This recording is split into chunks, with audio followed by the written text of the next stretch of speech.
আমি আবারও আপনাদের মাঝে গল্পের বাকি অংশটুকু নিয়ে চলে আসলাম।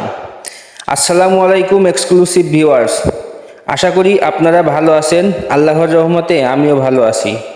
আমি আপনাদের মাঝে গল্পের ভিতরে যে একটা প্রশ্ন রাখছিলাম, আপনারা অনেকেই তার উত্তরটা জানতে চেয়েছেন। আমি আপনাদের প্রশ্ন করছিলাম যে চাষির ছেলেটা তার বাবার কথা অনুযায়ী ছায়ায় ছায়ায় চাষ করা শুরু করেন। চাষির ছেলে তাদের যত বাগান ছিল সব জায়গাতে ছায়ায় ছায়ায় চাষ করে এবং মাছের মাথা দিয়ে খাবার খেতে বলেছিলেন। তাই সব সময় ছেলেটা বড় বড় মাছের মাথা দিয়ে খাবার খেত।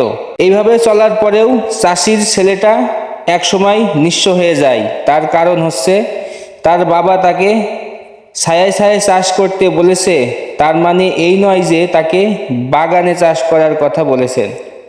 তাকে বলা হয়েছে সকালে সূর্যের তেজ বেড়ে যাওয়ার আগে এবং বিকেলে সূর্যের তেজ কমার পরে চাষ করতে হবে, যাতে শরীর ক্লান্ত না হয়ে যায়। এবং মাছের মাথা দিয়ে খাবার খেতে বলা হয়েছে, তার মানে এই নয় যে তাকে সব সময় বড় মাছের মাথা দিয়ে খেতে বলা হয়েছে।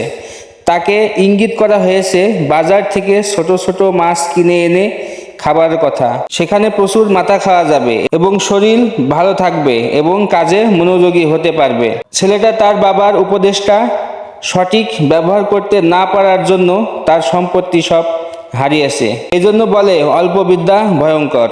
গল্পটা ভালো লাগলে সবাই লাইক, কমেন্ট, শেয়ার দিয়ে পাশে থাকবেন। শেষ পর্যন্ত থাকার জন্য আপনাকে অসংখ্য ধন্যবাদ। আসসালামু আলাইকুম।